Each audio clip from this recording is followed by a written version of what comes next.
Assalamualaikum warahmatullahi wabarakatuh.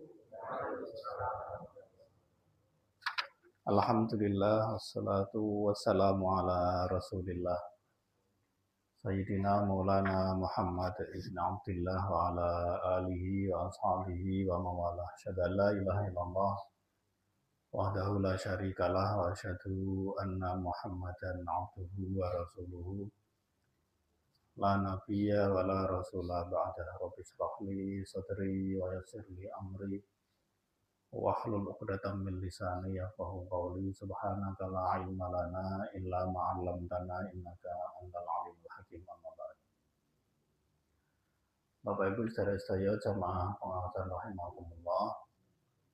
Sesarengan monggo kula dherekaken muji syukur dumateng Allah Subhanahu wa taala ingkang sampun peparing nikmat dumateng kita sedaya zahir batin khususipun Islam iman. Kaping selawat salam mugi kunjuk dumateng Nabi Agung Muhammad sallallahu alaihi wasallam, panutan kita ingkang kanthi ajaran agama Islam atau selontan kita sedaya tentunya dumugi akhirat. Kita wiwiti kanthi wawasan basmalah. Bismillahirrahmanirrahim.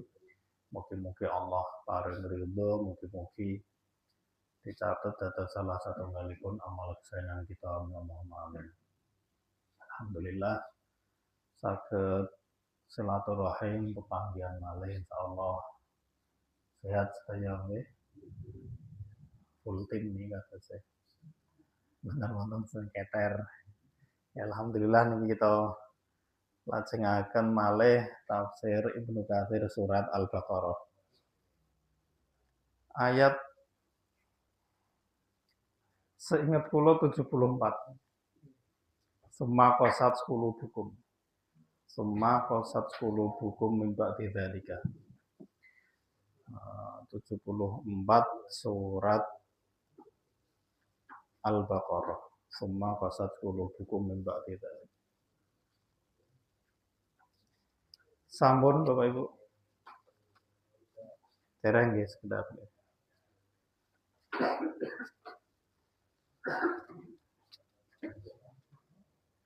Dereng dibagi nih nunggu cerita nunggu. Mboten gak ada cerita nih. Napa sing diceritake ne? Kajine ini tamatuk, tangi maem ngantuk. Ceritane kurang. Ya 74 surat Al-Baqarah nggih Bapak Ibu. Summa qasat qulubukum. Sampun kita waos setunggal ayat monggo. A'udzu billahi minasyaitonir rajim. Bismillahirrahmanirrahim. Summa qasat qulubukum min ba'di dzalika fahiya kal hijarati aw ashaddu qaswa wa inna minal hijarati lama yatafajjaru minhul anhar wa inna minha lama yashaqqaqu fayakhruju minhul ma' wa inna minha lama yahbitu min khasyatillah wa mallahu bighafilin amma ta'malun.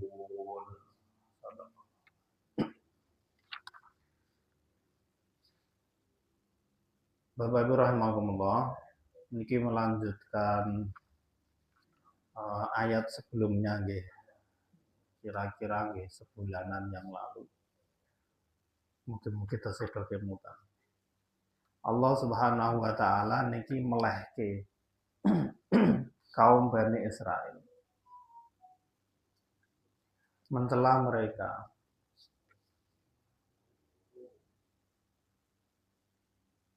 Setelah mereka niku menyaksikan tanda-tanda kekuasaan Allah. Jadi kemarin kan Allah berkenan untuk menghidupkan kembali orang yang mati dari kalangan Bani Israel dengan cara nopo niku tubuhnya, bagian tubuhnya niku dipukul dengan sapi yang mereka sembelih. Ini kan kejadian yang luar biasa. Kejadian yang luar biasa yang tidak ketemu nalar. Itu kan mukjizat, tanda kekuasaan Allah yang diberikan kepada Nabi Musa alaihissalam. Jadi setelah melihat orang mati bisa hidup kembali, lalu kemudian mati lagi setelah dia bersaksi untuk menunjukkan siapa yang membunuhnya, ya kan? Dan tanda-tanda yang lain sebelum itu. Meskipun sudah diberikan bukti nyata yang bisa mereka lihat ngoten niku, summa qasat qulubukum, kemudian hati kalian itu keras. Mimba bidzalika, setelah diberikan beberapa tanda kekuasaan Allah Subhanahu wa taala berupa mukjizatnya.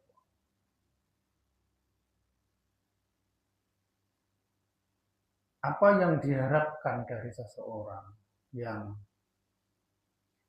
ketika diperlihatkan bukti dia nggak percaya,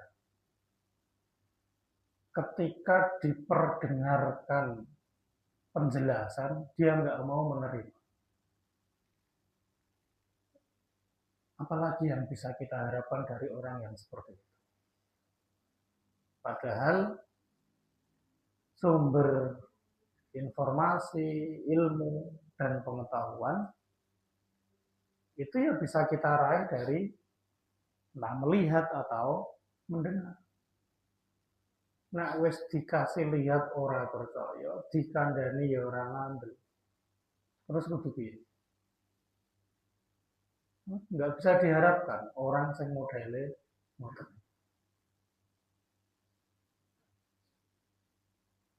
Apa yang menyebabkan mereka ngoten niku? Hatinya niku sing keras. Summa qasat qulubukum min ba'di dzalika. Faya kal hijarah. Hati orang-orang Bani Israel yang keras ngoten niku diperumpamakan seperti halnya batu. Sing jenenge watu. Latalinu abadan. Yang nggak bisa napa niku lembek.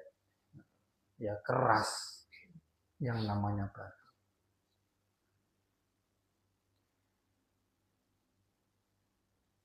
Dan kerasnya niku abadan. Sak lawas-lawas. Jenenge watu kapan iso lembek? Nggak bisa. Arep dihancurkan kayak apapun ya dia tetap keras kayak gitu. Nah, hati orang-orang Bani Israel menjadi keras seperti itu karena setelah ditunjukkan, diperlihatkan, diingatkan, mereka tetap tidak mau mendengar. Maka walihada, oleh karena itu, nahallahu mu'minina an mithli halihim. Allah melarang orang-orang yang beriman, melarang supaya jangan sampai seperti kondisi orang-orang Bani Israel. Maka nek wong dikandani ra ngandel, diwai bukti ora percaya, kuwi wong Bani Israel. Kalau udah kayak gitu hatinya akan menjadi keras. Keras seperti itu. Maka orang yang beriman dilarang oleh Allah Subhanahu wa taala untuk memiliki hati yang seperti itu. Di dalam surat Al-Hadid ayat 57 Allah mengatakan alam ya'ni lilladzina amanu an takhsha'a qulubuhum li dzikrillah. Apa belum waktunya orang-orang yang beriman itu hatinya khusyuk, tunduk kepada Allah Subhanahu wa taala, tunduk li dzikrillah, untuk mengingat Allah Subhanahu wa taala, wa ma nazala minal haqq, dan tunduk terhadap kebenaran yang diturunkan oleh Allah di dalam Al-Qur'an. Tegese kudune wong iman kuwi hatinya khusyuk mengingat Allah dan menyimak apa yang diturunkan oleh Allah, yaitu kebenaran di dalam Al-Quran. Di potongan ayat berikutnya ini Allah mengatakan wala yakunu kalladzina utul kitaba min qabl. Dan janganlah kalian hai orang-orang yang beriman menjadi seperti ahli kitab sebelum kalian. Di mana fatala alaihimul amatu, di mana masa itu cukup panjang, maten nggih, faqasat qulubuhum. Lalu hati mereka menjadi keras. Jadi kalau di surat Hadid ini ciri dari orang yang beriman itu adalah hatinya khusyuk, tunduk dalam hal mengingat Allah dan ketika mendengar ayat-ayat Allah di dalam Al-Quran. Itu ciri dari orang yang beriman. Jangan kita menjadi orang yang keras hati, karena kalau keras hati ini berarti ciri orang beriman tidak ada pada diri kita.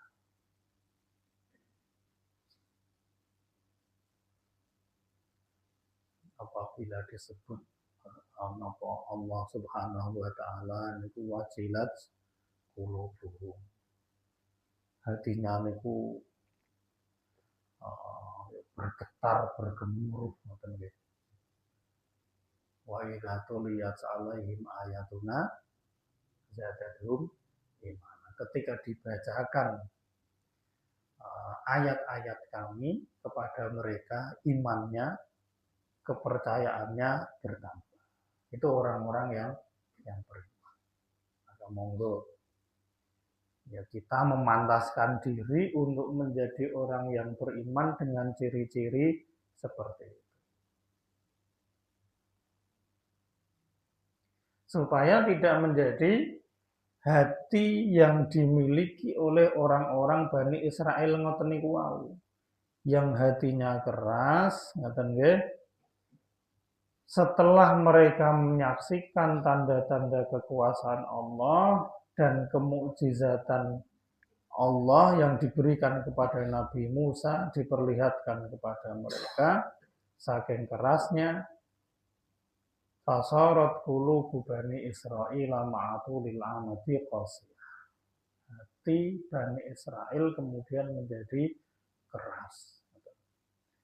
Digambarkan di ayat niki seperti batu allati la ilaja lilainiha, yang tidak ada cara untuk melembutkannya.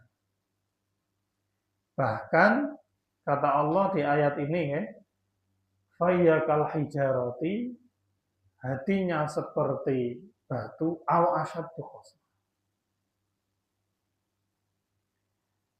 Di kita diterjemahkan aw, di situ bahkan di terjemahan kita.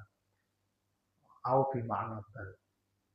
Bahkan lebih keras ketimbang batu.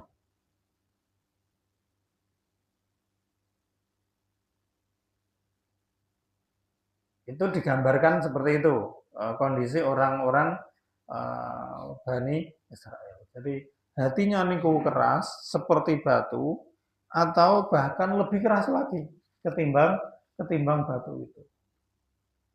Karena wa inna minal hijarati lama yatafajjaru minhul anhar. Di antara batu itu ada yang bisa memunculkan darinya napa niku mata air. Ada. Tapi kaum Bani Israel tidak ada harapan seperti itu. Dialiri sungai-sungai. Wa inna minha lama yashaqqaqu fayakhruju minhul ma. Ada yang kemudian terbelah, niku keluar air dari belahannya. Wa inna minha lama yahbitu min khasyatillah. Dan di antara batu-batu itu ada yang kemudian jatuh dari gunung atau min khasyatillah. Karena takutnya kepada Allah Subhanahu wa taala. Jadi batu saja sebagai makhluknya Allah itu lebih baik ketimbang hatinya Bani Israel. Karena batu yang seperti itu masih bisa dimanfaatkan, diambil faedahnya. Ada yang menjadi tempat aliran sungai, ada yang keluar napa niku mata air dari celah-celahnya, ada yang berjatuhan dan berguguran dari gunung, karena takutnya mereka kepada Allah Subhanahu wa taala. Artinya sing watu itu makhluknya Allah Subhanahu wa taala dari benda-benda mati itu saja bermanfaat dan tunduk patuh terhadap aturan Allah Subhanahu wa taala. Kok manusia yang ditampilkan dalam sosok kaum Bani Israel itu iso kalah karo. Maka di dalam ayat yang lain orang-orang yang kafir itu dikatakan ulaika kal an'ami balhum adall. Orang-orang yang ngoten niku kados kewan. Atau dan bahkan lebih hina lagi ketimbang hewan. Soalnya napa? Piye-piye kewan niku yen diatur niku manut. Kita bisa menundukkannya. Kita bisa mengarahkannya, sehingga dia lebih baik. Sementara napa niku hewan niku tidak memiliki akal pikiran, tidak memiliki macam-macam yang kita miliki. Tapi mereka lebih bisa, atau hewan-hewan itu lebih bisa kita kendalikan.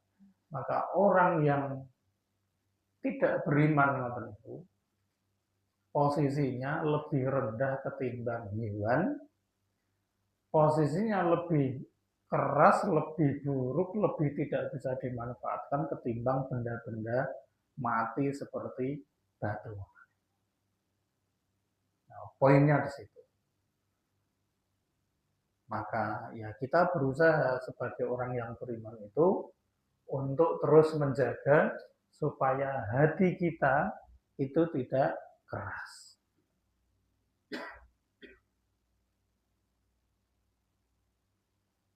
Ya, ada beberapa penafsiran tentang yang dimaksud hati seperti itu, Bapak Ibu bisa membaca di dalam tafsir Ibnu Katsir sendiri. Tapi intinya bahwa digambarkan kalau hati orang Bani Israel itu lebih keras ketimbang batu, seperti batu bahkan lebih keras. Poin yang bisa kita ambil adalah yo dadi wong iman ojo sampai hati ini keras seperti itu. Karena kalau kita keras seperti itu, ya kita berarti seperti napa niku kaum Bani Israel.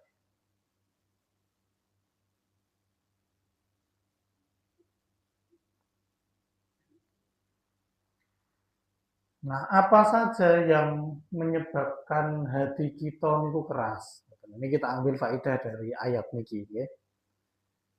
Al-Hafiz Abu Bakar Ibnu Murdawai. Beliau meriwayatkan di akhir penafsiran ayat niki.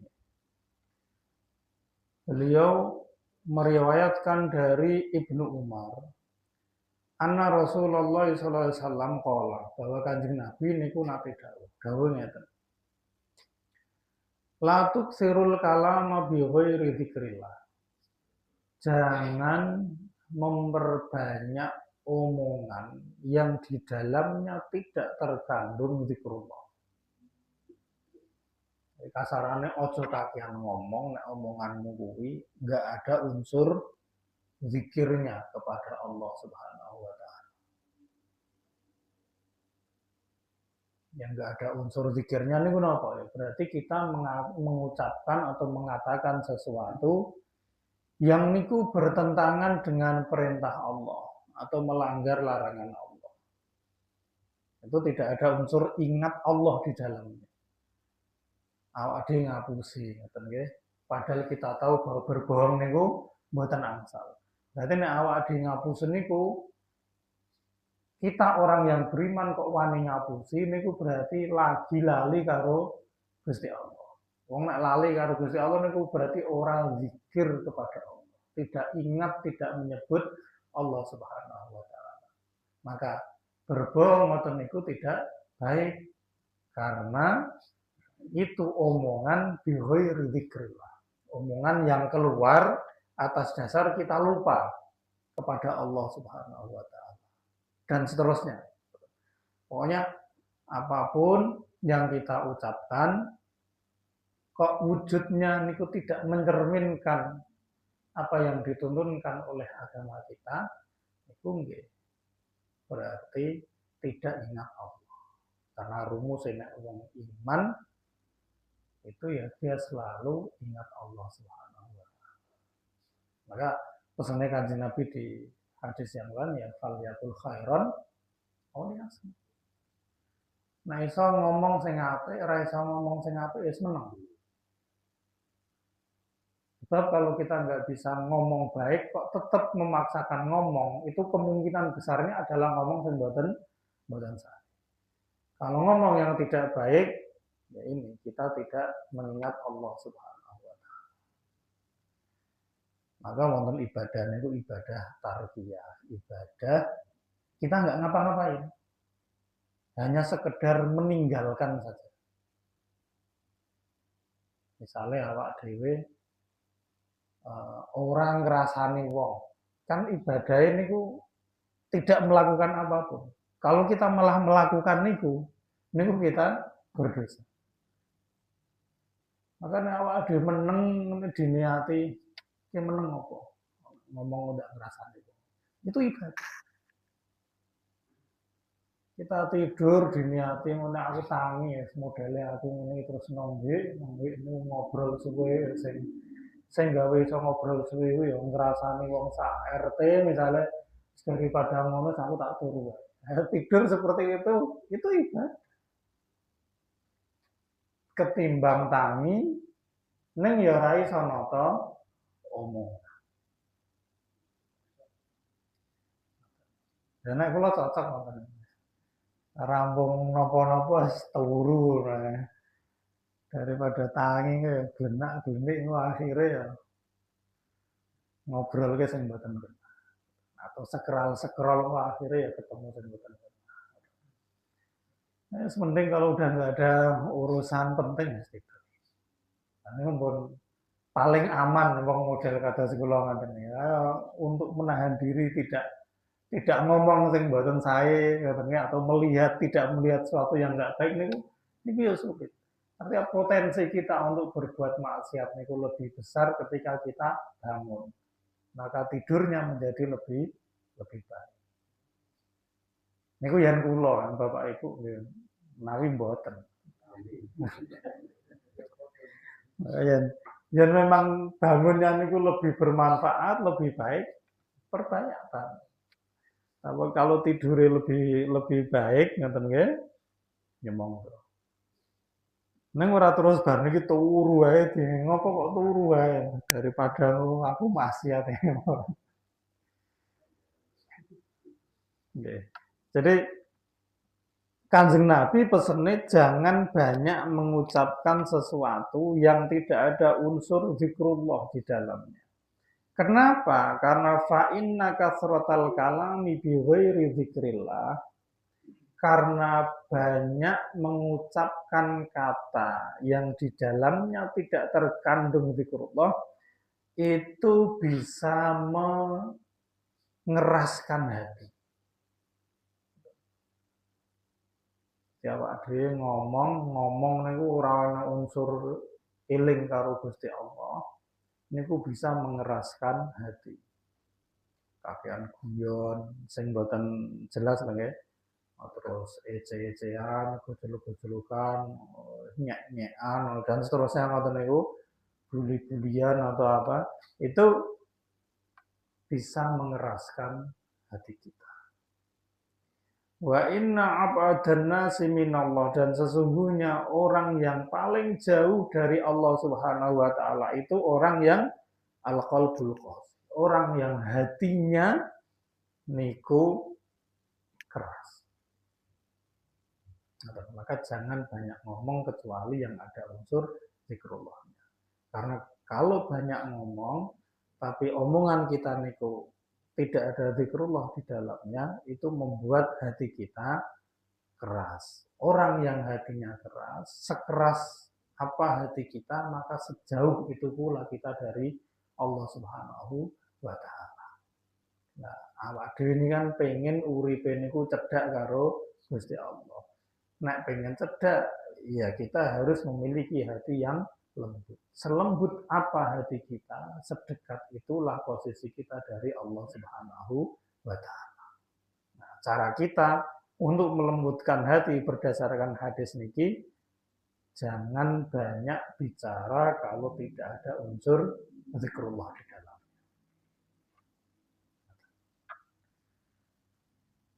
Ya misalnya gampangannya podo-podo nyuci, nopo masak nong dapur, nopo nyapu, nopo lah ngoten nggih. Ketimbang nyanyi-nyanyi sing ora jelas. Kan lah ya mending zikiran. Ngoten. Niku contohnya mau. Nyanyi sing ora jelas, sing ora cetha, sing ngoten kae. Ya mending podo-podo ngomongi lah ya. Mbok wis ngomong sing ana gunane untuk kita. Yang ada unsur zikrullah. Ini bukan berarti nyanyi mboten angsal nggih, angsal mau. Neng napa niku kuantitasnya niku kudune lebih sedikit ketimbang zikrullahnya. Zikrullahnya yang harus lebih banyak. Kan niku hiburan. Nah, hiburan bendino 24 jam kan niku mboten hiburan. Hiburan niku kudune ya sejam 2 jam ngoten liyane mbet gawe. Nah hiburan terus lah kayak mboten masuk.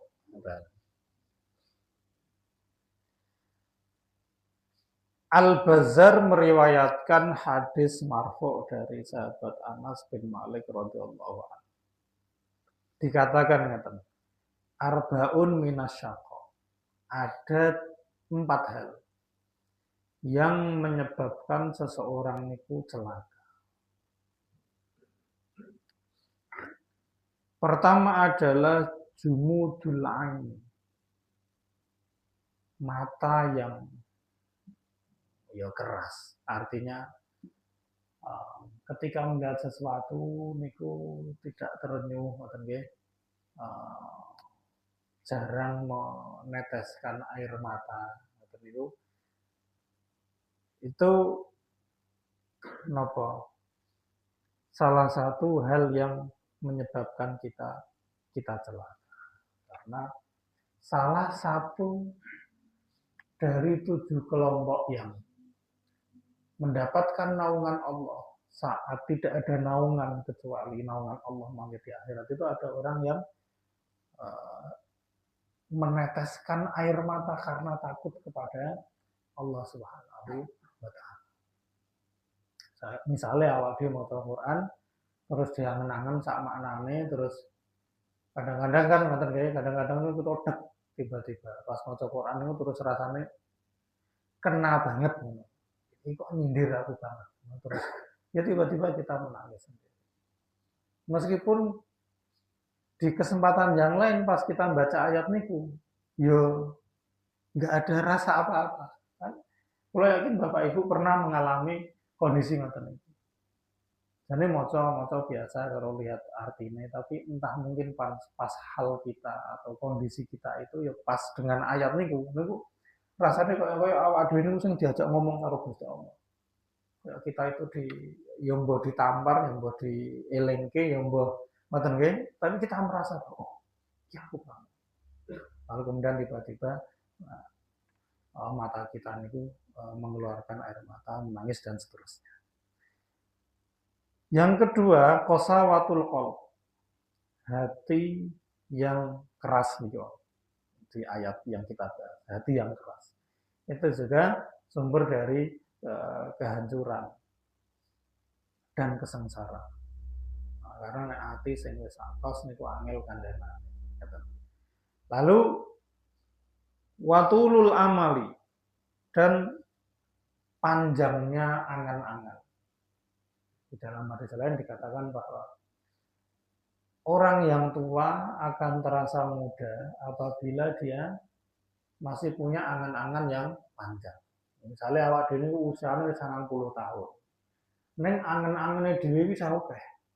Aku urung duwe omah tingkat 10, aku urung garasi mobilku, urung sak lapangan dan seterusnya. Angan-angannya masih jauh ke depan, kan? Maka meskipun usianya segitu, dia akan terdorong untuk bagaimana supaya angan-angan saya ini terwujud. Maka kaya isih nom wae. Ya mbuh piye carane? Maka ana simbah-simbah ya wis do duwe putu ya tetep do korupsi. Pingine napa to niku? Nah, wis arep mati mon. Misale ora perlu ngopo-ngopo dia wis nang omah ngoten ya duwite mungkin ya ora kurang. Tadi kita kan lagi rame-rame napa.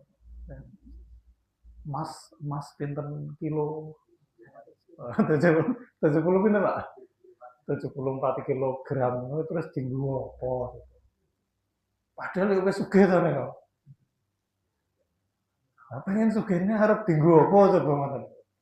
Itu karena yang masih tulul amal, angen-angene isih dawa. Aku duwe 74 iku kudune nambah neh. 100. Untuk 100 ya kudu nambah neh sembuh piye carane. Ya sing gadah sinten kula mboten ngertos niku. Nah, ya tulul amal karena kita punya angan-angan yang panjang.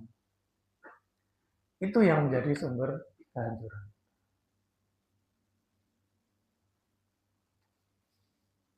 Padahal wong urip niku ya gur sedina-sedina ngoten. Kita nggak tahu kapan kita akan dipanggil ngoten nggih. Nah, itu yang ketiga. Lalu yang terakhir adalah wal hirsu ala dunia. Gerangsang terhadap dunia. Rakus terhadap dunia. Itu sumber dari kehancuran. Karena nggih Kanjeng Nabi dawuh niku. Seandainya seseorang itu punya segunung emas, dia pasti akan mengharapkan ya segunung yang dan seterusnya dan seterusnya. Tidak ada yang bisa memenuhi mulutnya anak Adam itu kecuali tanah. Ini wong wis mati baru kemudian dirumpuki tanah ngoten niku mulutnya udah merasa nah, rakus terhadap dunia itu sumber dari kehancuran. Bukan berarti wong Islam itu ra entuk sugih, betul. Ini nggak ada kaitannya dengan itu. Tetapi ketika kita lebih fokus atau mementingkan urusan-urusan dunia, keuntungan-keuntungan dunia ketimbang urusan-urusan akhirat kita, itu yang menyebabkan kita mengalami kehancuran. Kenapa? Karena kita hanya fokus mencari modal untuk dunia. Sementara kita melupakan modal utama yang akan kita bawa sebagai bekal kita yang selama-lamanya di akhir. Jadi kita harus bisa mendudukkan perkara ini dengan baik. Tegese wong awak dhewe niku urip nang donya, ya kudu golek donya. Tapi kita harus sadar bahwa kita hidup di dunia itu hanya ya sementara dan sekian tahun saja. Sedangkan kita di akhirat itu nggak ada hitungan tahunnya. Maka orang yang cerdas adalah yang ketika di dunia menyiapkan bekal sebanyak-banyaknya bukan untuk dunianya, tetapi untuk akhirat.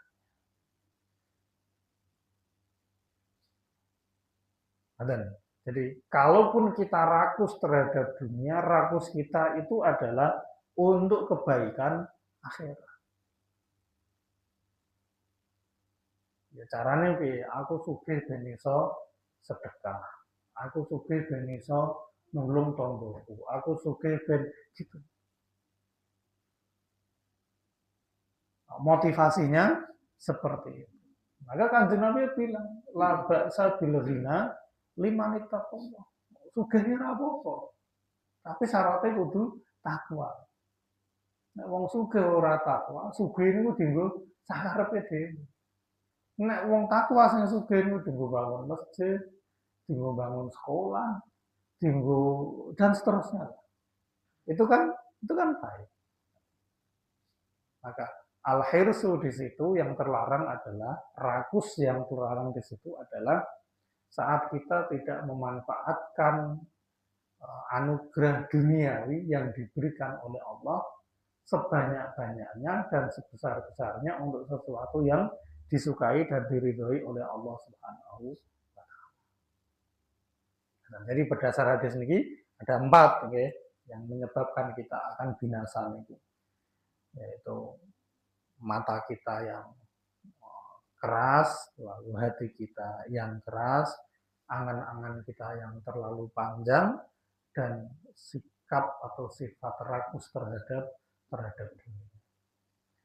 Nah, hal yang menjadi poin kita di ayat 74 ini adalah kerasnya hati. Jangan sampai kita menjadi orang Bani Israel dan orang-orang ahli kitab yang keras hatinya. Dikandani orang adil, diperlihatkan bukti tidak percaya.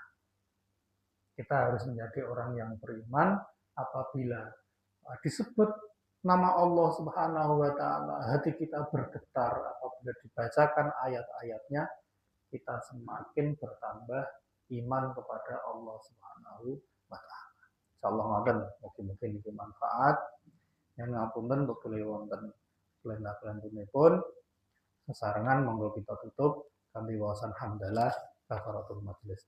Alhamdulillahirabbil alamin. Subhanaka Allahumma wa bihamdika asyhadu an la ilaha illa anta astaghfiruka wa atubu ilaik. Assalamualaikum warahmatullahi wabarakatuh.